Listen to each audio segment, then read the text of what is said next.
Bom, e a gente segue tratando desse assunto. Nosso contato agora é com a Ana Bárbara Schaffer, que é advogada de Felipe Martins nos Estados Unidos. É hora de entrevista em Oeste Sem Filtro.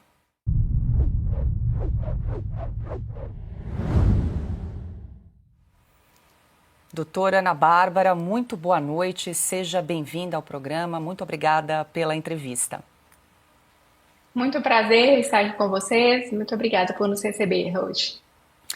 Doutora Ana, a Ana Paula aqui também já explicou um pouquinho, deu um preâmbulo, né, dessa audiência que a senhora participou hoje a respeito do caso do Felipe Martins. A gente pode dizer que nesse momento abriu-se aí prazo para a produção de provas. Queria que a senhora explicasse quais são os próximos passos a partir de agora, depois dessa audiência, e também queria saber se é demorado, quanto tempo de estimativa aí para a produção de provas, para a gente ter aí algum retorno, algum resultado aí do caso do Felipe Martins. Perfeito. Bom, antes de mais nada, eu quero compartilhar que o clima aqui na defesa é de otimismo, porque o governo americano está extremamente colaborativo com relação à produção de documentos. Então, a advogada-geral do governo, que representa o DHS, que é o Departamento de Segurança Interna, e o CBP, que é o Customer and Border Protection, ela está colaborativa e indicou, inclusive, uma resolução sumária do caso. Então, agora abriu um prazo de 60 dias para que eles possam produzir as provas. E dentre essas provas, foi mencionado a produção de algumas statements, e inclusive o que o juiz mencionou é o seguinte: se vai ter produção de statements, então tem que dar a oportunidade da defesa, a defesa não, no caso, os autores, nós, de podermos examinar esses statements, ou seja, direito ao amplo contraditório. Então, pode acontecer nessa fase de nós, inclusive, examinarmos testemunhas, agentes do CBP e do DHS que forem trazidos pela Attorney General, que é a advogada representante do governo americano. Perfeito. Deixa eu passar para a Ana, que também tem uma pergunta para a doutora Ana Bárbara. Claro. Doutora, Oi, Ana, obrigada um pela prazer. entrevista. Prazer e parabéns pela resiliência. A gente sabe que não é um caso fácil, mas parabéns pela resiliência. Doutora, eu queria colocar o print na tela da Embaixada do Brasil sobre a mensagem que eles retuitaram, na verdade, do Serviço de Segurança Diplomática, dizendo, e essa mensagem foi colocada ontem, dizendo que as fronteiras dos Estados Unidos seguem seguras e que as pessoas que se aproveitam do sistema de viagens do país cometendo fraudes com passaportes e vistos, que essas fraudes são crimes federais e aqueles que violarem a lei serão levados à justiça. A senhora acha que essa postagem foi uma coincidência ou até a Embaixada do Brasil também está acompanhando esse caso que já tem repercussão até no Congresso americano? Bom, Ana Paula, seriam muitas coincidências, né? Nós temos toda a razão para entender que não foi uma coincidência, até porque, via de regra, as embaixadas elas reproduzem as postagens com uma certa coordenação. E isso não foi repostado por outras embaixadas, pelo menos eu não tive acesso a nenhuma outra dessas postagens. Então, a gente tem toda a razão para acreditar que isso está, assim, atrelado ao presente caso. Pergunta agora é de Adalberto Piotto. Doutora, boa noite, seja bem-vinda. A minha pergunta é muito objetiva. Diante da forma colaborativa com que o governo americano já se prontificou a estar neste processo, em que a defesa, ou a parte, como é o caso da senhora representando o Felipe Martins, quer justamente provar uma coisa que os americanos também estão preocupados, sem fazer nenhuma ilação sobre o sistema jurídico americano, nós estamos num caso específico em que provavelmente os dois lados estão caminhando exatamente com o mesmo objetivo?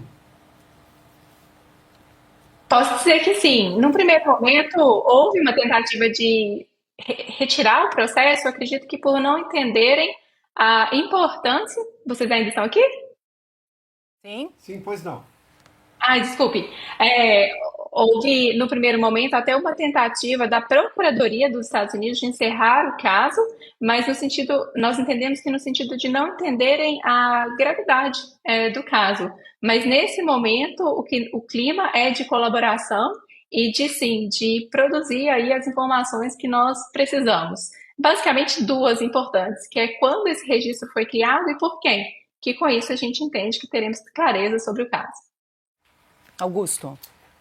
Doutora, eu queria saber quais são as penas aplicadas aos verdadeiros criminosos, aí se constatada a violação da legislação americana.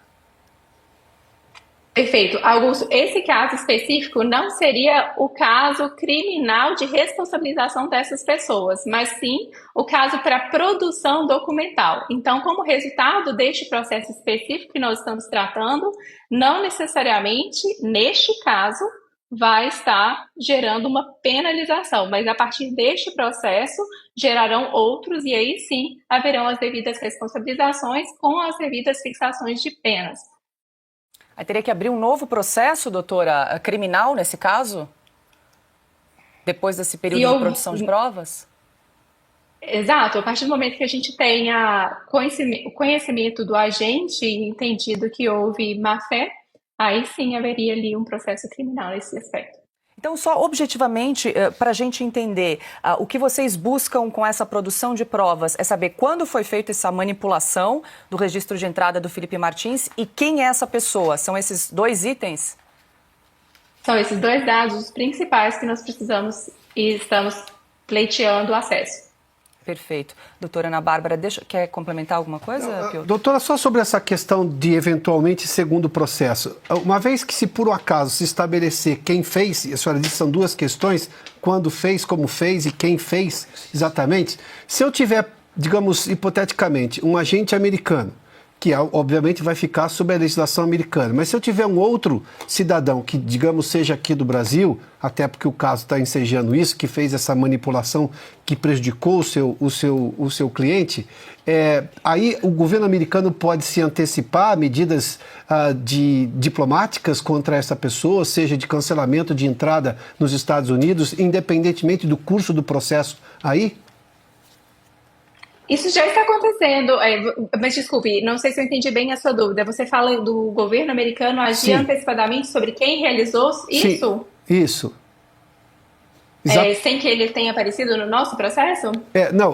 Uma vez que se identifique claramente que é o objetivo desse processo, pelo que eu entendi, quem fez e como fez, uma vez identificadas essas pessoas, na hipótese de ter duas pessoas, uma americana que sim está sujeita às leis americanas porque vive nos Estados Unidos, um funcionário, enfim, seja lá quem for. E se tiver um estrangeiro, no caso brasileiro, esse estrangeiro já estaria sujeito, por exemplo, a punições diplomáticas, ou seja, por parte do governo americano, como cassação de visto, a nenhuma possibilidade de entrada nos Estados Unidos, independentemente do curso desse segundo processo? Sim, inclusive, porque isso é uma violação da lei federal. Sim. E, inclusive, hoje, o Marco Rubio ele está, mais do que nunca, buscando revogar vistos daqueles que estão violando a lei federal.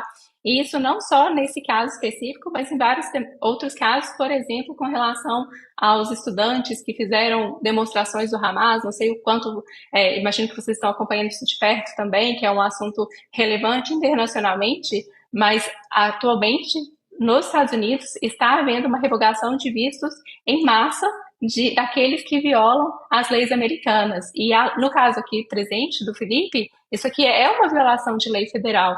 Então, sim, antecipamos que, havendo agentes estrangeiros envolvidos em toda esse episódio e tendo provado a violação então dessa lei, que essas pessoas deverão, sim, ter os seus vistos revogados. Nós estamos conversando com a doutora Ana Bárbara Schaffer, ela que representa Felipe Martins nos Estados Unidos. Doutora Ana, tem uma pergunta também de Silvio Navarro. Claro. Doutora, boa noite. Nesse primeiro estágio, portanto, de produção de provas ou de busca de documentos, de tentativa de contextualizar todo o caso, houve interpelação a autoridades brasileiras para que também se manifestassem? Houve colaboração por parte da Polícia Federal, do Supremo Tribunal Federal, Procuradoria-Geral da República? Enfim, alguém é chamado à baila nessa hora ou ainda não? Nessa fase do processo, ainda não. Agora, vale ressaltar, e aí os meus colegas do Brasil, Sebastião, Ricardo, poderão falar aí com muito mais propriedade, que ao longo do nosso percurso para buscar os documentos, a clareza com relação aos documentos de entrada do Felipe, houveram, sim, perguntas sendo submetidas via Polícia Federal para poder encontrar essas informações nos Estados Unidos. Inclusive, até num vídeo que eu divulguei na segunda-feira, nós mencionamos que nós exaurimos as vias administrativas com relação a buscar essas informações. Isso foi tanto via FOIA dentro dos Estados Unidos, quanto também direcionando perguntas para as autoridades brasileiras trazerem para os Estados Unidos para poder esclarecer com relação a esses registros de falsos de entrada. E eu digo falsos porque isso aí é uma matéria superada. Aqui nos Estados Unidos já tratam que essas evidências, esse registro, ele jamais existiu. Inclusive, isso foi corrigido em julho do ano passado. Deixa eu só registrar que já estamos com mais de 107 mil telas simultâneas acompanhando essa entrevista nesse momento. Doutora Ana, deixa eu passar para a Ana Paula Henke, que também tem mais uma pergunta para a senhora. Claro. Doutora Ana, eu estava olhando aqui a lei, né, de falsificação de documento de imigração aqui nos Estados Unidos. A pena máxima é de 10 anos de prisão, se não houver conexão com terrorismo ou tráfico de drogas, e até 25 anos se houver relação com terrorismo. E como esse documento já foi comprovado pelo governo americano que é um documento fraudulento, será que a senhora poderia explicar, por gentileza, o que ocorreu no ano passado? O surgimento do documento, a época do surgimento e a correção? Claro, eu vou revistar isso, mas só um pequeno adendo, Ana. Aí já foi confirmado que é um documento falso. Fraude é o que nós estamos querendo agora verificar, né? Se realmente aconteceu ou não. Mas sim, retomando aqui com relação ao que aconteceu nos fatos do ano passado, quando eu fui inicialmente trazida para o caso do Felipe para assumir essa representação nos Estados Unidos, me foi trazido um documento que chama Travel History. Esse Travel History, ele apareceu no processo do Felipe depois que ele já estava preso, como uma forma de justificar a sua prisão. E esse Travel History, para explicar para a audiência, ele é um documento que ele pode ser acessado pelo site do CBP, que é o Customs and Border Patrol, mas que, contudo, não tem valor legal.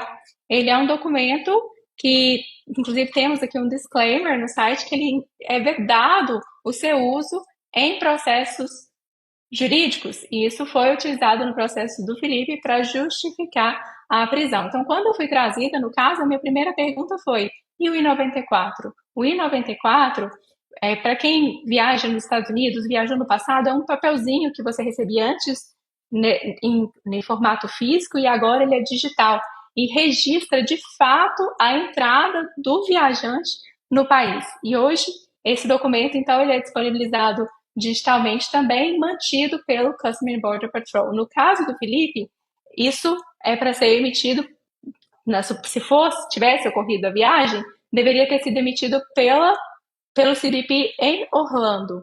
E eu entrei em contato imediatamente com eles, com a devida autorização concedida pelo Felipe, para poder solicitar esse documento, e a resposta foi clara: nós não temos documento comprovando a entrada do Felipe aqui. Nos nossos registros, a última entrada do Felipe aconteceu por Nova York em setembro de 2022, o que é consistente com a agenda do Felipe com relação à participação de um evento das Nações Unidas junto com, na época, o presidente Bolsonaro.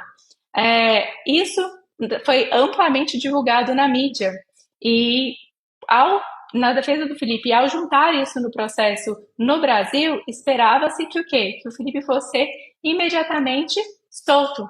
Até porque, um pouco antes disso, a Procuradoria já havia recomendado a soltura do Felipe por não ter provas o suficiente para mantê-lo preso. Mas, ao invés disso, o ministro Alexandre de Moraes pediu novas diligências. E isso nos levantou um certo questionamento. E o que nós fizemos? Bom, vamos então buscar ainda mais provas de que ele não entrou nos Estados Unidos. Foi quando então passaram-se alguns dias dentre essa resposta de Orlando e nosso contato com Nova York, mas então fomos para Nova York para quê? Para solicitar então o registro de entrada do Felipe por lá, em setembro de 2022, que confirmaria exatamente o que Orlando já tinha nos informado. E nesse momento é que veio a grande surpresa. A Nova York nos retornou dizendo que eles não poderiam emitir o I-94, porque o I-94 ele corresponde à última entrada dos Estados Unidos e constava ali naquele momento um registro que o Felipe havia entrado em Orlando no dia 30 de dezembro de 2022. Ou seja, em direto conflito com aquilo que havia sido informado por Orlando. Retomamos para Orlando imediatamente, foi quando tivemos acesso a esse I-94, que tinham 3 vícios graves, que seriam, o nome do Felipe era Felipe com E não com I, como é a grafia correta. 2, a classe de visto que constava no I-94 era uma classe G, e a classe de visto que o Felipe tinha na época dessa suposta viagem era o A2, e o mais importante disso, o mais grave, posso-te dizer, que é o passaporte que constava, é um passaporte que o Felipe havia perdido quase 2 anos antes dessa viagem. Então, ao ter esses erros graves, nós retomamos para Orlando imediatamente, pedindo para fazer a correção desse documento, e aí houve uma história longa, posso explicar aqui para vocês, mas basicamente eles não corrigiram o I-94, aliás, corrigiram colocando os dados do Felipe que correspondiam ao passaporte que ele tinha naquele momento, ao visto que ele tinha naquele momento, e o nome correto do Felipe, ou seja, o incriminando ainda mais. Coloco incriminando entre parênteses, porque mesmo se ele tivesse viajado, isso não seria crime algum. E aí nós tivemos que abrir um processo com o Departamento de Segurança Interna dos Estados Unidos para que pudéssemos, então, retirar esses registros. E foi isso que aconteceu. Foi um processo árduo interno. Esses registros foram, então, retirados em julho de 2020, em junho de 2024, e o Felipe foi solto pouco tempo depois. Obrigada, doutora Ana Bárbara, por nos explicar, trazer toda essa cronologia em detalhes. Agradeço muito a entrevista, pelos esclarecimentos aí do caso do Felipe Martins. Uma boa noite para a senhora, até uma próxima. Imagina, boa noite, muito obrigada.